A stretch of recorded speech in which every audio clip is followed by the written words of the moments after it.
de réfléchir autour de véritable pardon. Si vous voulez bien, on va juste prier un instant.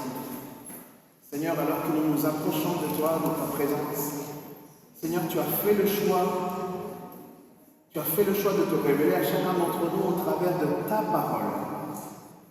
C'est vrai qu'exceptionnellement, Seigneur, tu te révèles aux uns par peut-être des rêves, d'autres par peut-être des visions, mais Seigneur, la révélation telle que tu l'as souhaitée, elle se trouve dans la parole. C'est pourquoi, Seigneur, nous voulons approcher la parole avec crainte et tremblement. Nous voulons, Seigneur, aujourd'hui nous incliner, Seigneur, devant l'autorité de la parole. Seigneur, parce que la parole, c'est toi. Jean 1 dit que tu t'es fait chair. Et je te prie, Seigneur, parce que cette chair est devenue aussi une parole. Tu as été le Verbe. Et Seigneur, nous apprécions le Verbe. Nous apprécions, Seigneur, ta personne et ta révélation au travers d'elle. Veuille nous diriger et nous parler encore ce matin au nom de Jésus. Amen. Le véritable pardon. Il y a un réel besoin de comprendre ce qu'est le pardon. Pourquoi? Parce que le manque de pardon est un obstacle à la croissance spirituelle. Le manque de pardon est un obstacle à la croissance spirituelle. Nous avions parlé de la véritable repentance et nous avons vu que pour comprendre la repentance, il était nécessaire de comprendre aussi la culpabilité, cette notion de culpabilité. Ça joue un rôle majeur. Et bien pour comprendre aussi le pardon, nous avons encore besoin de nous référer à cette culpabilité qui est sur nous. On va s'y référer d'une manière encore différente ce matin pour encore plus approfondir notre propos. L'une des manières les plus faciles pour savoir si tu vis dans le pardon de Dieu, si le pardon de Dieu est une réalité dans ton cœur, si c'est une réalité dans mon cœur, cela se voit au pardon que toi tu accordes aux uns et aux autres. Voilà une manière très très concrète pour voir ceux qui vivent dans le pardon ou pas. Il y a des personnes qui disent vivre dans cette sorte de pardon, mais ils ne pardonnent pas les autres. Alors il y a une incohérence. Parce que le pardon, il y a une histoire de verticalité, donc le pardon que le Seigneur nous accorde, mais il y a aussi une histoire d'horizontalité. Le pardon qu'on nous accorde et que nous accordons aux autres. Amen. Du coup, on va voir d'abord cette partie verticale. Et dans cette partie verticale, l'opposant le plus important au pardon, c'est Satan lui. Satan a un rôle qui est celui d'être l'accusateur de nous. Il est donc l'un des principaux moyens de culpabilité qui vient affecter nos vies. L'accusation est cette situation par laquelle Satan tourmente notre conscience. Il tourmente la conscience du croyant. Nous savons aujourd'hui, grâce à la psychologie, que la culpabilité est l'une des forces les plus puissantes pour pouvoir paralyser quelqu'un. Il y a bien évidemment la peur, vous savez que la peur paralyse les gens, mais la culpabilité peut également rendre une personne pratiquement bloquée ou immobile. Malheureusement, Satan peut nous ruiner, il peut te ruiner, il peut me ruiner, c'est la mauvaise nouvelle ce matin, en causant un scandale parce que tu es tombé dans la tentation. Et c'est une manière de détruire les œuvres du Christ en toi. Une autre manière est simplement de paralyser même le peuple de Dieu afin que son influence soit réduite à néant. Et voici un exemple intéressant qu'on va voir d'accusation de Satan. Allez avec moi dans le livre de Zacharie. Un livre que peut-être on n'a pas l'habitude de pouvoir étudier. Il s'est avéré qu'il y a une vision de Zacharie au chapitre 3 qui est extrêmement intéressante pour comprendre ce que Satan fait, mais pour comprendre aussi ce que Dieu a déjà accompli. Zacharie chapitre 3, début le premier verset, il dit « Puis il me montra le souverain sacrificateur qui était Josué, debout devant l'ange, et Satan était à sa droite pour l'accuser. » C'est fort comme image. Le scénario est le suivant. Voici celui qui avait été choisi, appelé de Dieu pour le ministère. Donc c'est un ministre de Dieu, c'est un serviteur qui a été choisi et appelé par Dieu. Et ce ministre est debout en présence d'un ange. Maintenant, on pourrait penser que jusqu'ici, cette image, ça va, tout va bien, c'est chouette. Sauf que, finalement, à côté de lui, il se tient à côté de lui l'ange déchu aussi. Satan lui-même, l'ange malveillant, l'ange malicieux. Et qui était là pourquoi? Pour accuser. Maintenant, de quoi l'accuse-t-il? Regardez bien, on suit verset 2. Et l'ange de l'Éternel dit à Satan, que l'Éternel te réduise au silence, Satan. Très important ce que l'ange de l'Éternel dit. Dieu lui-même dit que l'Éternel te réduise au silence, Satan. Que l'Éternel te réduise au silence. Lui qui a choisi Jérusalem, n'est-ce pas là un tison arraché du feu?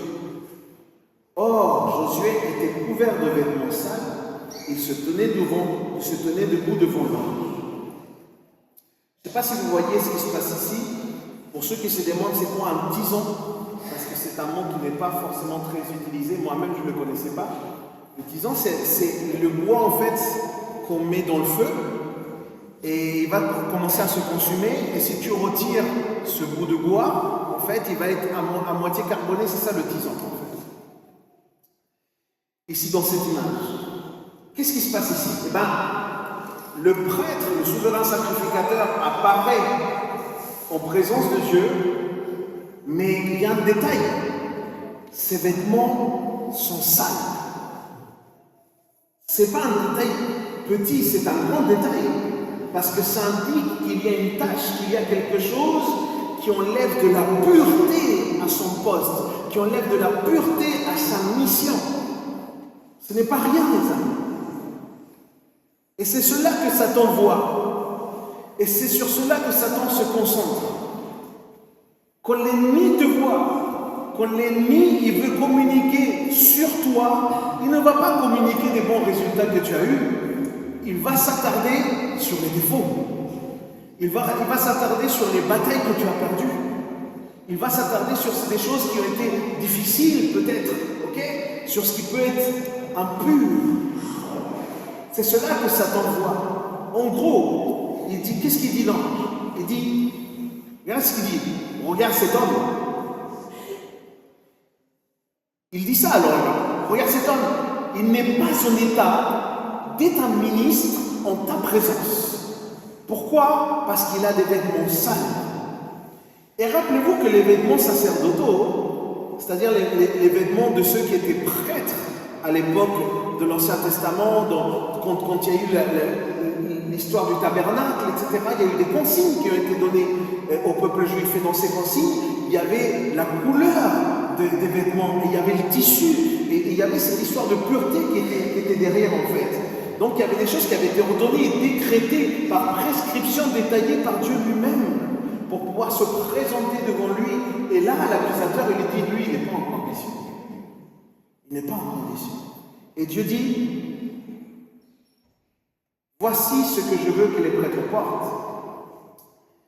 Et il nous est dit dans l'Ancien Testament que l'événement du prêtre était conçu avec beauté et gloire, parce que ça devait honorer la magnificence de Dieu. Ça devait montrer quelque part Dieu lui-même. Et voici qu'un grand prêtre vient en présence de Dieu avec de la saleté sur ses vêtements. Satan réagit, il prend cela et il dit, que fais-tu ici? Il dit ça à l'homme de Dieu, il lui dit, tu n'as pas ta place ici. Ce n'est pas un endroit pour les gens sales ici. Ici, c'est la présence de Dieu. Imaginez, hein, c'est fort. Hein? Satan lui-même défendant la sainteté de Dieu. C'est quand même incroyable. Okay? Mais c'est ce qui se passe ici. Au milieu de cette accusation, Satan montre qui il est. Dieu ouvre. Et ça, c'est très fort, les amis. Et c'est la bonne nouvelle pour toi et pour moi ce matin. Dieu ouvre sa sainte bouche. Et il parle et il dit à Satan, tais-toi.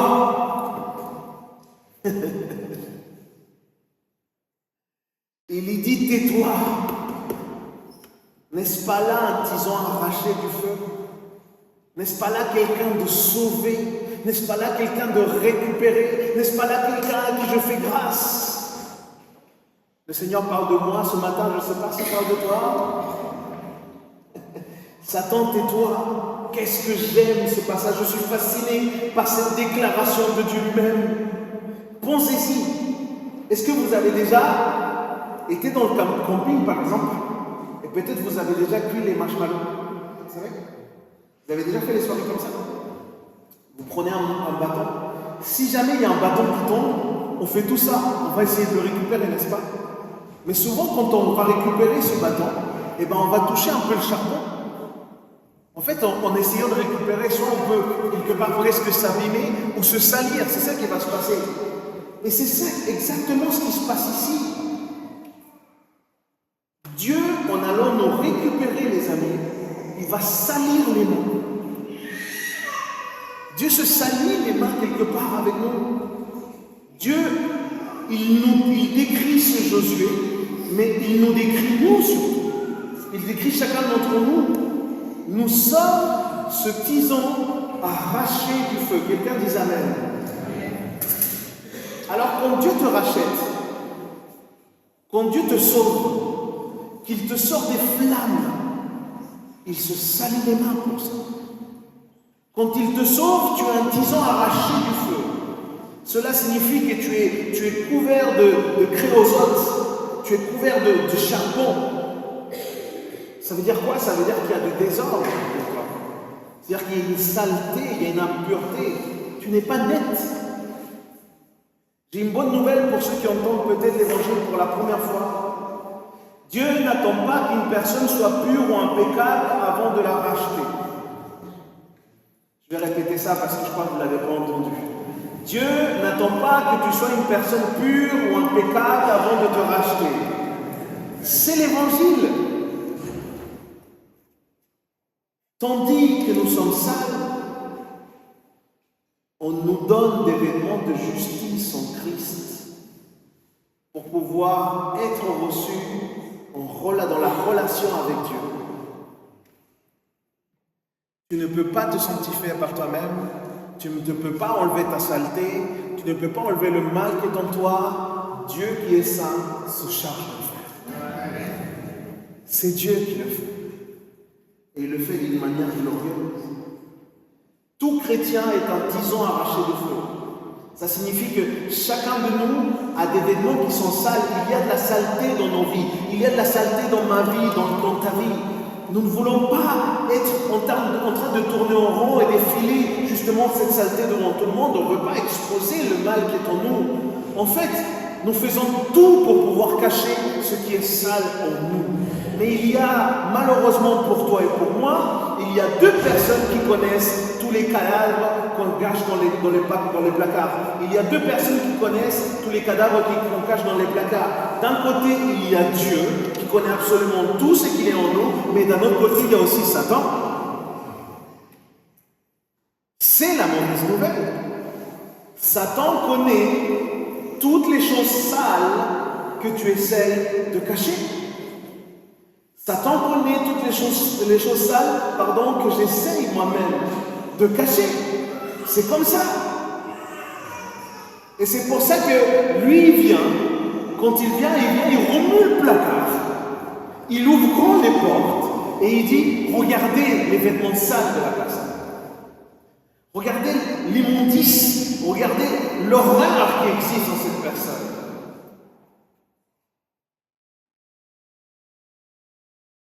La puissance de Dieu est là. Verset 4. Maintenant, Josué était habillé de vêtements sales et se tenait devant l'ange. Celui-ci répondit et dit à ceux qui se tenaient devant lui, ôtez-lui les vêtements sales. Mon frère, ma soeur, le Seigneur va t'enlever les vêtements sales. Le Seigneur va nous enlever nos vêtements sales, il va nous enlever notre iniquité, Et il lui dit, vois, j'ai enlevé de toi ton iniquité et je te vêtirai d'habits de fête. Ensuite, il dit qu'on mette un turban pur sur sa tête. Turban pur sur sa tête, cette position de pureté de pensée. Ça commence par là, les amis. C'est là où ça se joue. Et ils mirent un turban pur sur sa tête et le revêtirent d'habits de fête. Et l'ange du Seigneur se tenait là. J'ai une très très bonne nouvelle. Alors que tu étais dans tes péchés, alors que tu étais dans ce qu'il y a de plus triste et de plus misérable, Dieu était là. Mais j'ai aussi une bonne nouvelle. Alors que tu te sanctifies, alors que tu te consacres à Dieu, alors que tu tournes ton cœur vers Dieu, Dieu reste encore là. Dieu est là à chaque instant, pour chacun d'entre nous. C'est tellement, tellement important. C'est lui qui fait le travail. Lorsque Dieu rachète cet homme du feu, c'est quand c'est Dieu lui-même qui se charge, qu'il peut alors enlever ses vêtements sales. Il ne s'arrête pas dans le fait qu'il y ait des vêtements sales, non. Lui va remplacer des vêtements sales par des vêtements propres. Et il promet de faire la même chose pour chacun d'entre vous. Pour chacun d'entre nous, il met un turban sur nos têtes, un nouvel habit sur ton corps, pour que tu sois libre de toutes ces choses qui t'enchaînent. Comment est-ce qu'il le fait? Par la puissance de sa parole. Parole de Dieu. Notre Dieu a l'autorité de faire taire Satan. Notre Dieu a l'autorité de faire taire Satan. Pendant que nous vivons dans une présence de Dieu, mon frère, ma soeur, nous devons cesser d'écouter la voix de Satan, la voix de cet accusateur. Nous devons cesser d'écouter cet ennemi constamment venu là pour exposer nos péchés, pour nous accuser, pour nous enlever la paix, pour nous enlever notre communion. C'est ça son rôle. Maintenant, ma position, et c'est pour ça que pour comprendre ce qui est le véritable pardon, nous devons comprendre tout ça. Ma position est que non seulement tu peux savoir ce qui est la rédemption, mais je crois que nous avons tous un devoir de pouvoir savoir ce qui est la rédemption pour chacun d'entre nous. C'est ce qui va assurer notre condition spirituelle devant Dieu. Les gens qui vacillent, c'est parce que c'est des gens qui ne sont pas certains de cet engagement. Et c'est des gens qui ne sont pas certains de leur vie avec Dieu, de leur engagement avec Dieu. Et je crois personnellement que l'une des doctrines les plus importantes qu'un chrétien puisse apprendre ou qu'il doit apprendre, c'est la doctrine du salut. C'est très très important. Et c'est vrai que les gens débattent. Est-ce que le salut se perd? Est-ce que ceci? Est-ce que cela? J'ai une autre question à te poser. Permets-moi une autre question. La question que nous devrions nous poser, c'est: suis-je vraiment converti? Suis-je né de Dieu? Suis-je né de l'Esprit? Tu dois savoir si tu es dans un état de grâce ou non. Car si tu ne le sais pas, tu es totalement vulnérable à être paralysé par les accusations de l'ennemi. Alors rappelle-toi que Josué entendait la conversation. Josué était là avec ses vêtements sales et il entend les accusations de Satan. Et Satan, il dit, il est sale. Que crois-tu qu'il serait passé s'il n'avait entendu que cette voix? Si Josué n'avait entendu ou qu'il s'était arrêté simplement à la voix de Satan. Mais Dieu soit loué, il a parlé. Dieu a parlé et il a dit: tais-toi maintenant. Voici un tison arraché du feu. Nous voyons que les premiers fruits du coup de la justification, les premiers fruits de la justification selon Paul, Romains 5 verset 1 nous dit: ainsi donc, déclarés justes sur la base de la foi, nous avons la paix avec Dieu par l'intermédiaire de notre Seigneur Jésus-Christ. La personne avec une conscience troublée, la personne qui est sous le poids de l'accusation, qui n'est pas en paix, elle est justement attaquée dans ces domaines-là. Mais les personnes qui sont en paix avec Dieu, les personnes qui ont donné leur cœur à Dieu et qui dépendent totalement dans leur salut de Jésus-Christ, ils savent qu'ils ont été rachetés. Ils savent donc qu'ils sont libérés de la condamnation du péché et qu'ils peuvent vivre leur vie chrétienne d'une manière libre parce que c'est Christ lui-même qui leur a rendu libres. Parce que la question centrale ici reste la même. Sommes-nous réellement convertis? Sommes-nous nés de nouveau? Est-ce que l'Esprit de Dieu repose dans ma vie? Si la réponse est oui, alors l'ennemi doit se taire. Il n'y a plus d'arguments. Il n'y a plus de place. Il n'y a plus de place pour savoir. Et ce qui est si subtil à propos de l'accusation de Satan, c'est que Satan, parfois, est aussi appelé le calomniateur. Vous savez ce que c'est qu'un calomniateur? Est-ce que vous avez déjà suivi des calomnies? Moi, j'ai suivi des calomnies. C'est terrible, hein? On nous invente une vie. J'ai déjà suivi ça. Avec mon épouse, on a déjà suivi ça. Un calomniateur est quelqu'un qui accuse des choses qui n'ont pas été faites. Un calomniateur, c'est quelqu'un qui t'accuse de choses dont tu es innocent. Quand quelqu'un m'accuse de quelque chose que je n'ai pas fait, c'est de la calomnie. Et cette personne m'a infligé donc une injustice. C'est exactement ce que Satan fait. Satan est tellement intéressé pour pouvoir paralyser les gens, pour pouvoir les perturber, qu'il va dire des mensonges à ton sujet. Il va essayer de te confondre. Il portera atteinte à ta réputation avec de fausses accusations. Mais ce n'est pas la seule façon dont il le fait. Parfois, Satan nous accuse sur des choses sur lesquelles nous sommes coupables.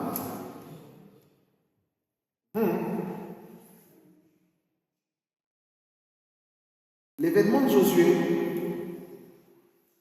ne semblait pas sale. L'événement de Josué a été sale.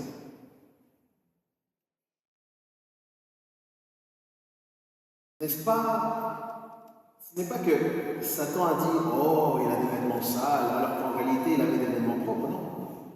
Il dit la vérité. C'est pourquoi il faut considérer que nous n'avons pas besoin de Satan pour ça. Très important. Parce que l'une des œuvres du Saint-Esprit dans nos vies, dans notre sanctification, c'est celle de nous convaincre de péché. Et donnant cette conviction du péché qu'il peut y avoir en nous. Si nous péchons et nous ne nous sentons pas coupables à ce sujet, les amis, ça ne devrait pas nous réjouir. Si l'on pêche et on n'est pas perturbé, les amis, ça ne devrait pas nous réjouir. Parce que c'est comme avoir une maladie et ne sentir aucune douleur. Mais la maladie est là. Nous pourrions penser que c'est par moment un avantage, mais à long terme, les amis, c'est complètement destructeur.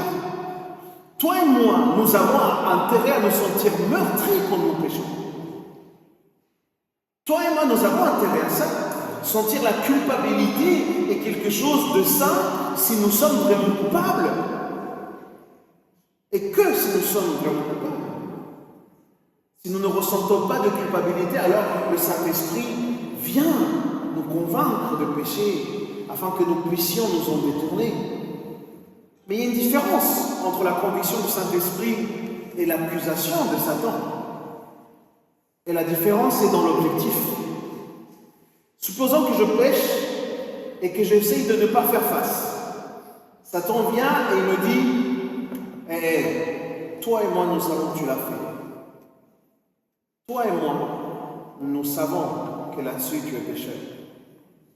Quel genre de personne es-tu pour faire de telles choses? Et le Saint-Esprit vient, lui aussi, et il peut peut-être me troubler avec la même chose. Alors comment est-ce que je peux faire la différence? Eh bien, le but du Saint-Esprit est dans la conviction du péché. Lorsque le Saint-Esprit vient te convaincre de péché, tu as reçu cette conviction, tu sais que c'est même douloureux de pouvoir prendre conscience de nos propres fautes. Et il y a quelque chose, en même temps que c'est difficile, que c'est compliqué, il y a dans la conviction du Saint-Esprit quelque chose de profondément doux. Parce que si Dieu révèle ça, tu es bien au courant que c'est pour ton bien. D'une certaine manière, quand le Saint-Esprit nous confronte avec notre péché, au même moment qu'il nous dit nous sommes coupables, il nous assure que nous sommes pardonnés si nous nous tournons vers Jésus. Il vient, non pas à nous pour nous détruire, mais il vient nous redresser. Entendez-moi bien, l'accusation de Satan, en revanche, n'est pas conçue pour nous racheter, elle est conçue, elle, pour nous détruire. Et c'est là toute la différence. Tu sais faire la différence entre quelqu'un qui te dit écoute, si je te le dis, si je te mets ça face à toi, c'est parce que je t'aime, tu sais. Et derrière, les gens vont parler. Derrière, il va balancer ça à tout le monde. Le coup de poignard dans le dos, on le connaît, d'accord? Ça, c'est une chose. Mais c'est une autre chose, ce que le Saint-Esprit fait. Parce que le Saint-Esprit reste à nos côtés. Il nous convainc. Mais en même temps, il donne les réponses aux accusations que l'ennemi voudrait faire sur nous. Le Saint-Esprit lui-même, on en a besoin. En d'autres termes, Satan nous attaquera quand nous sommes réellement coupables. Et nous devons savoir qu'il existe des choses où il y a une vraie culpabilité en nous. Mais le seul remède à la vraie culpabilité est le vrai pardon. Le seul remède à cette œuvre que l'ennemi voudrait poser sur nous, c'est l'œuvre que Dieu a faite sur nous. Et il y a une très belle illustration d'un pasteur qui était professeur aussi, il était enseignant dans une université, et il y avait une jeune fille qui était venue le voir, très très inquiète. Elle dit, écoutez pasteur, je me sens extrêmement mal. Il se trouve qu'avec mon copain, on a cédé à la tentation. Il se trouve que, nous avons eu des rapports ensemble. Lui et moi, nous savions que nous ne devions pas. Mais ça a été trop dur et puis on a cédé et je me sens tellement coupable. Et comme je me sentais coupable, alors je suis parti voir l'aumônier de l'université. Et l'aumônier, il m'a répondu, non, attends. Le problème, c'est que tu as une conscience beaucoup trop sensible et tu es victime d'un tabou victorien, d'une éthique puritaine de notre société. Mais en fait, il faut que tu t'accordes au siècle présent. Nous sommes dans le XXe siècle. Nous sommes dans le XXIe siècle. L'éthique sexuelle n'est plus la même. La fille a regardé le pasteur. Il lui a dit, mais pasteur, il a beau me dire cela, moi, je me sens encore coupable. Immédiatement, on peut voir là ce qu'on appelle le grand mystère de la culpabilité et la différence de ce qui peut être l'objectivité dans la culpabilité ou la subjectivité. Il y a une différence entre la culpabilité aussi et les sentiments de culpabilité. La culpabilité, par exemple, elle se définit légalement et théologiquement comme une transgression de la loi, comme une transgression donc de la loi de Dieu. Si une personne franchit cette ligne, elle viole la loi de Dieu. Elle est donc coupable aux yeux de la justice de Dieu. C'est concret, c'est scriptural. Maintenant, cette personne, en violant la loi de Dieu, peut se sentir très mal à ce sujet. Mais elle peut aussi ne rien sentir du tout. Il y a des personnes qui violent la loi de Dieu et qui ne se sentent pas mal pour autant. Ce que la personne ressent n'a rien à voir avec la véritable culpabilité ou pas. N'a rien à voir avec ça. Je me fais comprendre.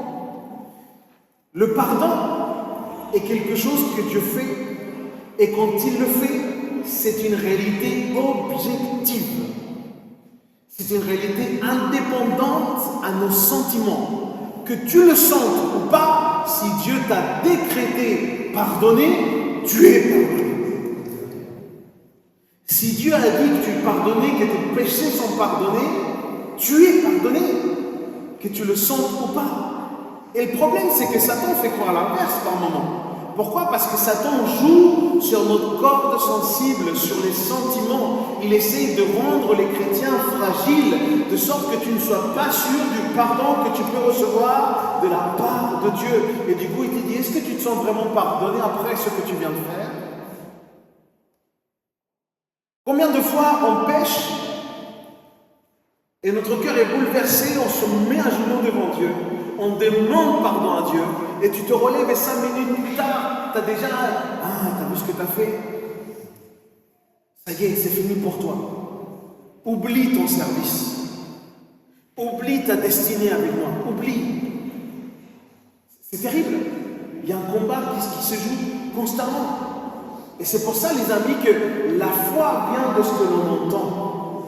Et ce que l'on entend vient de la parole de Dieu. Donc c'est en lisant les promesses de Dieu, c'est en les embrassant dans notre vie que nous allons vraiment devenir libres. Paul, au Romains, chapitre 8, verset 33, nous pose une question incroyable. Qui accusera les élus? Qui accusera les élus? Nous comprenons que Christ est notre justice et que la seule façon de lui plaire est de vivre quotidiennement dans la dépendance de sa grâce. C'est en réglant nos affaires en cours, en confessant nos péchés au fur et à mesure que nous avançons, mais sans être paralysés par la culpabilité dans laquelle nous sommes tombés au cours de route. Parce que la confession, les amis, le fait de mettre en lumière, ça a une puissance, vraiment. C'est Dieu qui nous purifie. Si tu mets en lumière, le Seigneur commence à faire un acte de purification en toi. Et c'est celle-ci qui nous aide à avancer vers le plus haut appel que toi et moi nous recevons, qui est celui d'être agréable à Dieu. Quelqu'un dit amen. Alléluia. Est-ce que vous donnez encore quelques minutes ou pas? Vous me donnez encore quelques minutes? Tout comme nous avons vu qu'il peut exister une confusion entre sentiment de culpabilité subjectif et réalité objective de la véritable culpabilité. Parfois, on a une confusion entre le pardon objectif et le sentiment de pardon. Parfois, ces deux-là ne s'accordent pas. C'est-à-dire que parfois, nous ne sommes pas pardonnés et nous vivons comme des gens pardonnés. Vivre comme quelqu'un qui n'est pas pardonné, c'est quelqu'un qui ne s'occupe pas de ce que Dieu pense, de ce que Dieu dit, de ce que Dieu estime. Mais il y a aussi l'autre extrême, c'est que parfois nous sommes pardonnés, pourtant nous vivons comme des personnes qui ne le sont pas. La parole de Dieu nous dit que nous devons simplement confesser nos péchés à Dieu de manière honnête et sincère. Et Dieu promet un pardon réel. Il promet même de nous laver du mal. Il change les vêtements sales en vêtements. Alors si tu es pardonné, il faut que tu te rappelles de ce verset. 1 Jean chapitre 1 verset 9 dit: si nous reconnaissons nos péchés, il est fidèle et juste pour nous les pardonner et pour nous purifier de tout mal. Alléluia. Parce que c'est le même principe devant la loi de Dieu. Soit tu es coupable, soit tu ne l'es pas. Alors soit tu es pardonné, soit tu ne l'es pas. Nous devons donc dépasser cette confusion pour comprendre ce qui implique vraiment ce pardon. Et pour comprendre vraiment ce que ça implique maintenant de manière horizontale, en quelques mots. Quelqu'un qui a parlé de 5 éléments que je reprends, que je trouvais ça extraordinaire. Les 5 étapes de la repentance. Les 5 étapes du pardon. Numéro 1, la repentance. Numéro 2, la restitution. Numéro 3, la rémission. Numéro 4, la réconciliation. Et numéro 5, la restauration. C'est les 5 R. Les 5 R. Parce que le seul remède à la véritable culpabilité, c'est le véritable pardon. Mais la condition nécessaire pour vivre le véritable pardon, c'est de vivre aussi une véritable repentance. Ok? Si vous ne l'avez pas vu, regardez en ligne le culte de la semaine dernière, j'espère qu'il va y être, où je parle de cela. Parce qu'en fait, il n'y a pas de pardon devant Dieu sans repentance. C'est une condition que Dieu met. Dieu met effectivement cette condition dans son pardon. Il a besoin que nous puissions nous repentir. Pourquoi?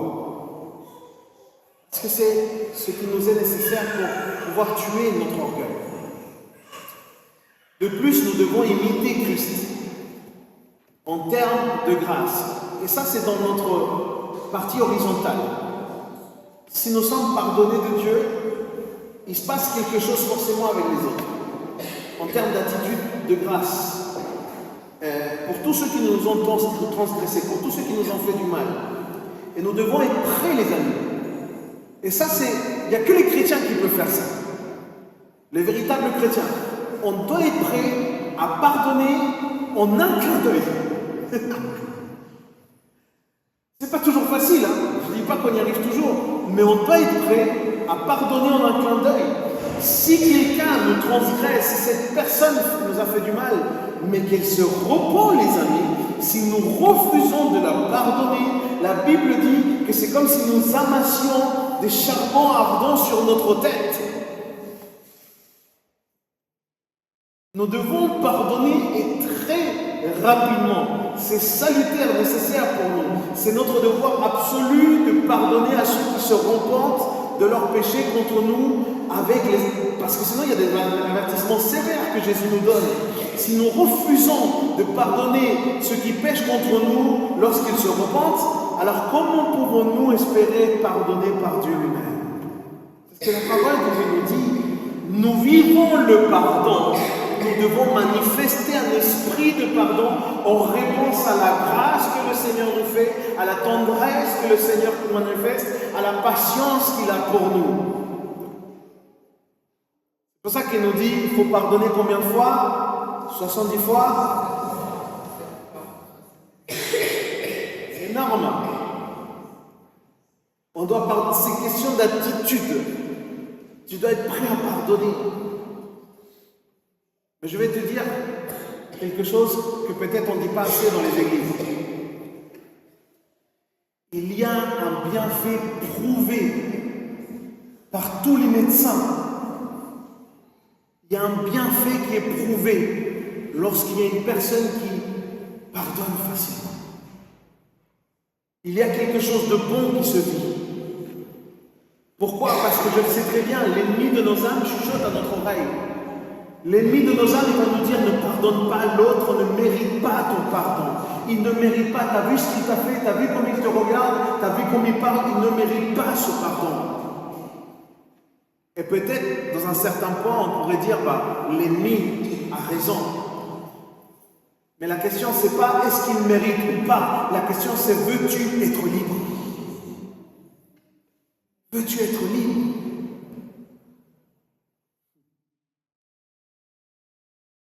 Personne ne mérite le pardon. Personne. Nous-mêmes, nous sommes les premiers à ne pas mériter les pardons. Et quand on pardonne, les amis, on est en train de casser une chaîne. On est en train de se libérer de quelque chose sur lequel on ne devrait pas être associé. On est en train de se défaire de quelque chose sur lequel on ne devrait jamais avoir été accroché. Je me fais comprendre.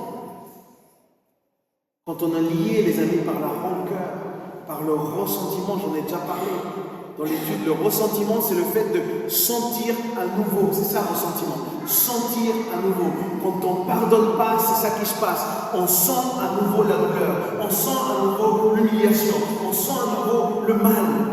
Et tu ne peux pas, Dieu ne veut pas que tu vives comme ça, mon frère, ma soeur. Dieu veut que tu sois libre parce qu'il a donné son Fils pour te libérer. Quelqu'un dit Amen. Alors la question c'est, veux-tu être libre? Quand nous pardonnons, nous nous libérons de cette chaîne. C'est pour ça que le pardon, ce n'est pas une faveur que l'on fait à l'autre, c'est une faveur qu'on se fait à soi-même. Ce n'est pas un don pour l'autre, c'est un don pour nous-mêmes. C'est important. parlerai pas beaucoup sur la repentance. Dans ces R, ces 5 R, première R, la repentance. On a parlé la semaine dernière. La véritable douleur pour la transgression qu'on a commise. Et il ne suffit pas simplement de reconnaître que je suis coupable, mais il suffit, mais par contre, il faut se dire que dans sa culpabilité, il faut dire, dans ma culpabilité, non seulement je suis coupable, mais je le regrette. Mon Dieu, aide-moi à ne plus jamais refaire cela. Vous le savez, le terme pour parler de repentance, pardon, c'est le terme métanoïa qui signifie littéralement changement de mentalité. Maintenant, ce n'est pas simplement une conclusion intellectuelle différente, qui est différente à la conclusion qu'on avait avant. En fait, c'est un changement profond que le Saint-Esprit est capable d'opérer parce qu'il nous guérit en même temps. Dieu guérit nos pensées, des blessures. Parfois, c'est là où on a les plus grosses blessures. Et quand Dieu fait ça, la véritable repentance fait que j'arrête de justifier. J'arrête de justifier ceci et cela. Non, je ne justifie pas mes actes.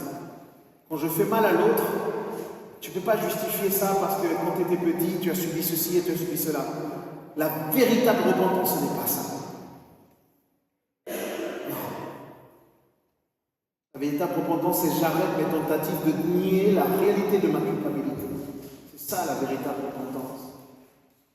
Quand cette condition est remplie, il y a une véritable repentance. Ça implique une reconnaissance aussi de la culpabilité, de la douleur, et une détermination, les Oléniens aussi, de cela. C'est pour ça qu'il y a, après la restitution, le deuxième R, restitution. Et il est évident que la vraie repentance et le pardon impliquent la restitution. Qu'est-ce que ça veut dire? Eh bien, la vraie repentance inclut la disposition et le désir de compenser ce qui a été dans lequel on a fait un mal. Il y a beaucoup de choses pour lesquelles il est impossible, quand on a fait du mal, de donner une restitution. Il y a beaucoup de choses qui sont difficiles. Quand tu envoies une flèche, quand je dis là, tu envoies une parole mauvaise à quelqu'un, ok? C'est impossible, ça y est, c'est dit. Okay? Quand c'est sorti de ton cœur, quand c'est sorti avec violence et que c'est venu comme une flèche dans la personne et que ça a blessé profondément l'autre, qu'on se propose, c'est impossible, tu ne peux plus rien faire. Je suis désolé, tu ne peux plus rien faire. À part te repentir, bien évidemment, tu ne peux plus rien faire. Mais il y a des domaines dans lesquels on peut faire. Si à un moment, quelqu'un a fait du vol et il a volé 100 € à quelqu'un, c'est que Dieu te pardonne, c'est pas bien. Mais tu as une capacité, non pas simplement de dire mon frère pardonne-moi, non, tu viens avec ton billet et tu dis voilà la restitution. Je te devais ça. J'ai fait du mal, donc je te donne, voilà la restitution. On doit être prêt à cette restitution. Il y a aussi ce qu'on appelle la rémission. C'est quoi la rémission? La rémission ici, dans le sens ici, c'est le sens envoyé. On parle de rémission des péchés dans le sens de Dieu envoie les péchés loin. C'est ça. Dieu prend les péchés et les envoie loin. Le psaume 103, par exemple, verset 12, nous dit quelque chose d'intéressant sur la rémission. Psaume 103, verset 12, il dit « Autant l'Orient est éloigné de l'Occident, autant il éloigne de nous nos transgressions. » C'est ça la rémission. Il éloigne de nous. Ésaïe, dans le temple, quand le séraphin est venu avec les pinces chaudes, vous savez, dans l'autel, il a pris le serpent ardent et il l'a mis dans la bouche du prophète. Vous vous souvenez de ce passage-là? Eh bien, l'ange dit à Ésaïe, voici ton iniquité est enlevée et tes péchés ont été ôtés. Vous voyez, quand on arrache, quand on envoie ça loin, c'est ça la rémission. Ils ont été enlevés de nous. C'est du passé. Et c'est pour ça que ça ne peut plus être un fardeau de culpabilité. Ça ne peut plus être un fardeau. Ce que je dis, c'est que ce qui était mauvais avant, si Dieu le transforme, eh bien, gloire à Dieu, Dieu l'a transformé, ne reviens pas dessus. Valorise ce que le Seigneur a fait. Ça, cette notion, je vais aller un peu plus vite, cette notion de rémission, mais il y a aussi cette réconciliation. Et pourquoi c'est tellement important la réconciliation dans le pardon, les amis? Parce que le ministère de l'Évangile dans le Nouveau Testament est appelé le ministère de la réconciliation.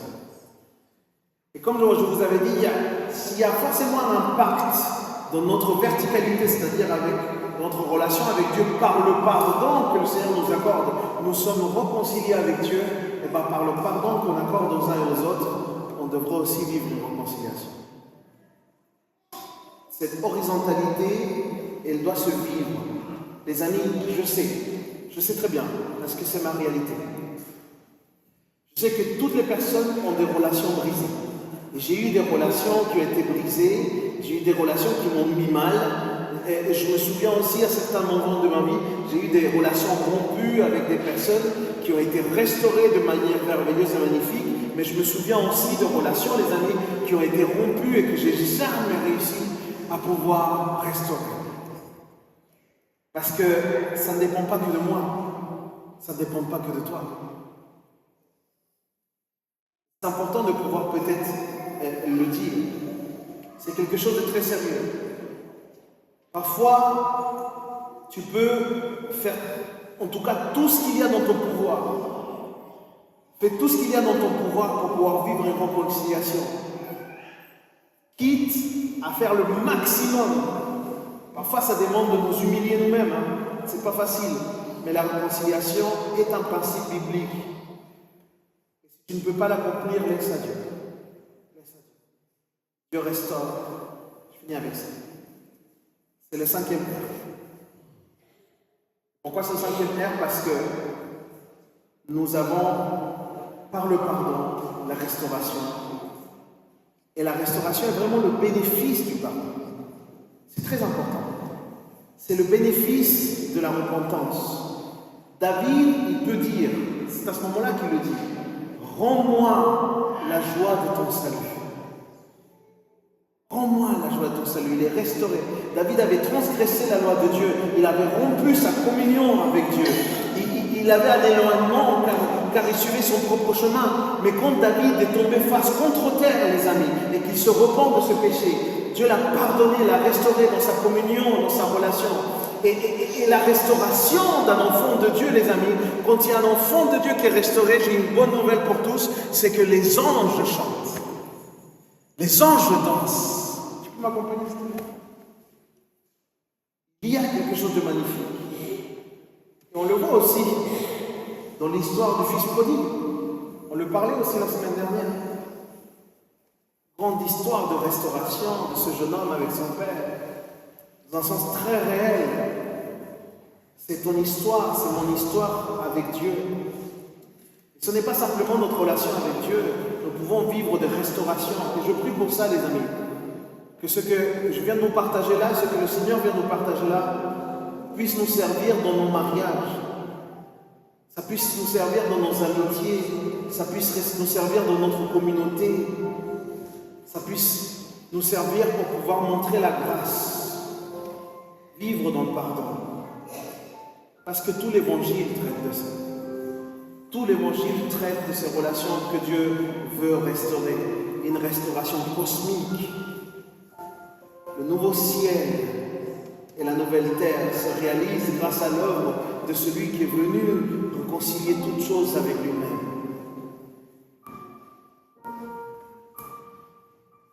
Le pardon doit être au cœur de notre Église, les amis. Le pardon doit être au cœur de ta maison. Le pardon doit être au cœur de ton couple. C'est la volonté de Dieu. Dieu veut te rendre libre.